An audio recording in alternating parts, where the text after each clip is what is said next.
दोस्तों, आज हम यूके के एक और देश के बारे में जानेंगे जिसे वेल्स के नाम से जाना जाता है।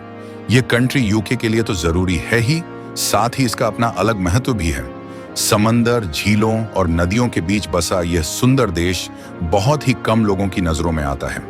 लेकिन आज हम इसी देश की यात्रा करके जानेंगे इसके इतिहास को, लोगों के जीवन को, संस्कृति को, खान पान को और प्राचीन इमारतों को।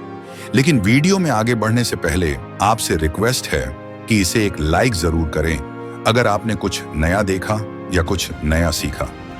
वेल्स की सबसे बड़ी खासियत यहाँ की भाषा है, जो इसे यूके के बाकी देशों से बिल्कुल अलग बनाती है। हालांकि लोग इंग्लिश भी जानते हैं, लेकिन जो यहाँ के मूल निवासी हैं, जो पीढ़ी दर पीढ़ी इसी जमीन पर जन्मे हैं, उनकी अपनी अलग पहचान और भाषा है जिसे वेल्श कहा जाता है। ये भाषा इंग्लिश से बिल्कुल अलग है और इस देश की पहचान भी है, जो यहाँ की संस्कृति और इतिहास में अपना अहम हिस्सा रखती है। जब हम एक बार इंग्लैंड के लोगों का खान पान देख रहे थे, तब हमें वहाँ ढेरों भारतीय रेस्टोरेंट देखने को मिले थे, जिनमें भारत के मसालों से बना खाना इंग्लैंड के लोग रात के डिनर में बड़े चाव से खाना पसंद करते हैं। वहाँ पर शाकाहारी और मांसाहारी खाने के काफी ऑप्शन थे, लेकिन जब हमने वेल्स के खाने के बारे में जाना तो हमें पता चला कि यहाँ शाकाहारी खाना ढूंढना काफी मुश्किल काम है, क्योंकि वेल्स के ज्यादातर लोग मांसाहारी हैं और यहाँ के लोग सबसे ज्यादा मछली, केकड़ा, झींगा यानी समुद्री जीव खाना पसंद करते हैं। मछली और चिप्स तो यहाँ के लोगों की सबसे पसंदीदा डिश है। शाकाहारी खाना इक्का दुक्का जगह ही मिलता है, वह भी बड़ी मुश्किल से। या तो ब्रेड खानी पड़ती है या फिर पानी पीना पड़ता है। बस यही दो ऑप्शन नजर आते हैं। ये बहुत ही छोटा सा देश है जो 20,735 वर्ग किलोमीटर में फैला हुआ है, लेकिन इसका इतिहास हजारों साल पुराना है। आइए चलते हैं इस देश के इतिहास के पन्नों में। वैज्ञानिकों के अनुसार वेल्स में इंसान स्टोन एज के पीरियड से रहते आ रहे हैं। यहाँ खुदाई में जो चीजें मिली हैं वे इस बात को बताती हैं कि 2,30,000 साल पहले से इस जगह पर इंसान आबाद थे। 300 BC से लेकर 100 AD के दौरान यहाँ कई जनजातियां रहा करती थीं, लेकिन जब रोमन एम्पायर धीरे धीरे फैल रहा था, तब पहली शताब्दी में रोमनों ने इस देश को अपने हिस्से में शामिल कर लिया। लगभग 5वीं शताब्दी तक रोमनों ने ही यहाँ शासन किया, लेकिन उसके बाद वाइकिंग्स और एंग्लो सैक्सन का दौर शुरू हुआ। उन्होंने वेल्स पर कई हमले किए, पर यहाँ के लोगों ने उसका सामने से जवाब दिया। इसके बाद मध्य युग आते आते वेल्स एक आजाद साम्राज्य बन चुका था, जिसमें कई राजा और रानियां हुए। 10वीं शताब्दी में यहाँ गार्नेट, पॉइज और डाइफ जैसे राजा हुए, लेकिन ये सभी राजा छोटे छोटे शहरों में अपना अलग नियम और शासन चलाते थे।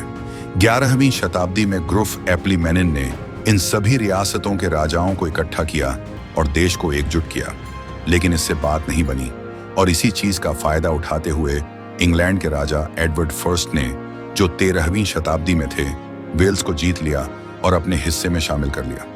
समय बीतता गया और वेल्स के लोग पूरी तरह इंग्लैंड के राजाओं पर निर्भर हो चुके थे। लेकिन समय का पहिया एक बार फिर घूमा और 1485 में हेनरी 7 इंग्लैंड के राजा बन गए और वे वेल्स मूल से आते थे। जैसे ही वे राजा बने, उन्होंने सबसे पहले अपने देश के लोगों के जीवन को बेहतर बनाने के लिए कई कानून पास किए, ताकि वेल्स के नागरिकों को इंग्लैंड से कम ना आंका जाए। हालांकि वे कुछ कानून नहीं भी बना सके। यही वजह है कि जब वेल्स का कोई खिलाड़ी ओलंपिक खेलने जाता है, तो वह अपने देश को रिप्रेजेंट नहीं करता, बल्कि यूके की तरफ से खेलना पड़ता है। यह है देश का सबसे बड़ा शहर, वेल्स की राजधानी कार्डिफ। ये शहर देश की राजनीति, संस्कृति, व्यापार और टूरिज्म का सेंटर भी है। 19वीं शताब्दी से पहले यहाँ पर कुछ भी नहीं था। लोग गरीबी और भुखमरी में जी रहे थे। लेकिन जब 19वीं शताब्दी में यहाँ पर इंडस्ट्रियल रेवोल्यूशन आया, जिसमें कोयले ने सबसे बड़ी भूमिका निभाई, उसकी वजह से कार्डिफ में तेजी से विकास हुआ और इस तरह से यह एक व्यापारिक केंद्र बनता चला गया। फिर 1905 में इसे एक शहर का दर्जा दिया गया। 1955 में कार्डिफ को वेल्स की राजधानी घोषित कर दिया गया। यह शहर देश के दक्षिणी हिस्से में मौजूद है, जो कि ब्रिस्टल चैनल के किनारे बसा हुआ है, जिस वजह से इसकी प्राकृतिक सुंदरता और ज्यादा बढ़ जाती है। लंदन को पूरी दुनिया जानती है और यह कार्डिफ शहर लंदन से केवल 150 किलोमीटर की दूरी पर ही बसा हुआ है और यहाँ तक लंदन से सड़क मार्ग के जरिए पहुंचने में केवल 2 से ढाई घंटों का समय लगता है। इसी वजह से बहुत से सैलानी जो लंदन जाते हैं, इस कार्डिफ शहर का सफर करना चुनते हैं क्योंकि ये काफी शांत और अद्भुत नज़ारों से भरी हुई जगह है। यहाँ पर अगर आपको लोगों के असली व्यवहार और उनके पहनावे के साथ साथ खानपान और जीवन शैली को देखना है तो कार्डिफ में शुक्रवार और शनिवार की रात का नज़ारा अलग ही होता है। क्योंकि संडे की छुट्टी होती है तो मानो यहाँ लोग इन 2 दिनों को एक जश्न की तरह मनाते हैं। सड़कों पर भीड़, दुकानों पर खरीदारी, रेस्टोरेंट्स के टेबल फुल और म्यूजिक क्लब बार में जगह नहीं। लोग सब कुछ भुलाकर केवल अपने जीवन के इन कीमती दिनों का अनुभव करते हैं। हालांकि वेल्स की आबादी ज्यादा नहीं है, लेकिन नज़ारा देखकर तो ऐसा ही लगता है मानो आधी से ज्यादा आबादी एक ही शहर कार्डिफ में बसी हो। इस शहर को अगर हम महलों का शहर कहें तो गलत नहीं होगा, और ऐसा हम इसलिए बोल रहे हैं क्योंकि यहाँ पर 600 से भी ज्यादा किले और महल मौजूद हैं जिन्हें रोमन साम्राज्य से लेकर आधुनिक युग तक में बनाया गया है। यह है विश्व प्रसिद्ध किला कार्डिफ कैसल। ये यहाँ की शान है और सबसे ज्यादा पहचाने जाने वाली इमारत भी। 50 एडी में पहली बार रोम के राजाओं ने इस महल की नींव रखी थी। इसके बाद मध्य युग में इसे और बड़ा किया गया और मजबूत बनाया गया। फिर 19वीं शताब्दी में विलियम बर्गेस ने इस महल को नए आर्किटेक्ट के साथ एक नया शाही रूप दे दिया। सेकेंड वर्ल्ड वॉर के दौरान जब वेल्स पर हमले होते थे तब यहाँ के लोग इसी महल की छत के नीचे कई दिन बिताया करते थे, जिससे हजारों लोगों की जान बचती थी। आज के समय में कार्डिफ कैसल एक बड़ा टूरिस्ट स्पॉट है। यहाँ हर साल हजारों सैलानी इसके इतिहास, इससे जुड़ी किस्सों और कहानियों को जानने आते हैं। दुनिया की सबसे ऊंची पर्वत की चोटी माउंट एवरेस्ट का नाम वेल्स देश के ही एक पर्वतारोही के नाम पर रखा गया है, सर जॉर्ज एवरेस्ट। जो वेल्स के थे उन्होंने ही पहली बार दुनिया को माउंट एवरेस्ट की ऊंचाई मापकर बताई थी और फिर उन्हीं के नाम पर इस पर्वत का नाम माउंट एवरेस्ट पड़ा। वेल्स का 80% हिस्सा केवल प्रकृति की सुंदरता से घिरा हुआ है और सिर्फ 20% हिस्से पर ही लोग आबाद हैं। यहाँ कई सुंदर झरने गिरते हैं जिनका पानी इतना साफ होता है कि अगर कोई उसे पीना चाहे तो बिना कुछ सोचे समझे पी सकता है। उन्हीं झरनों में से एक है यह पिस्टिल रेडर वाटरफॉल। यह झरना स्नोडोनिया नेशनल पार्क में आता है और यह देश का सबसे ऊंचा वाटरफॉल है, जिसकी ऊंचाई 73 मीटर यानी कि 240 फीट तक जाती है।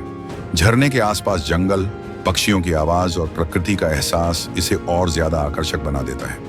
जिन्हें झरनों के पास बैठना, हाइकिंग करना पसंद है, अक्सर ऐसे लोग इन झरनों को देखने सैकड़ों मील दूर से यहाँ पर आते हैं। यह है बैनेट गार्डन, जो न केवल इस देश का सबसे सुंदर और बड़ा पार्क है बल्कि पूरे यूके में इससे सुंदर और फूलों की खुशबू से महकती जगह नहीं है। 1874 में इस गार्डन को हेनरी डंकन ने अपने लिए बनवाया था, लेकिन बाद में यह देश की राष्ट्रीय संस्था का हिस्सा बना। यह गार्डन 80 एकड़ में फैला हुआ है, जहां सैकड़ों तरह के पौधे, फूल और पक्षी देखने को मिलते हैं। यहां अक्सर लोग आराम करने और अपने स्वास्थ्य को ठीक करने इन फूलों की खुशबू में घंटों टहलते हुए समय बिताते हैं। तो दोस्तों, अगर आपको हमारी वीडियो की जानकारी और मेहनत पसंद आई हो तो हमारी इस वीडियो को एक लाइक दें, शेयर करें, ताकि हमें ऐसी ही और नई वीडियो बनाने की मोटिवेशन मिलती रहे। हम मिलेंगे नेक्स्ट वीडियो में। तब तक के लिए नमस्कार।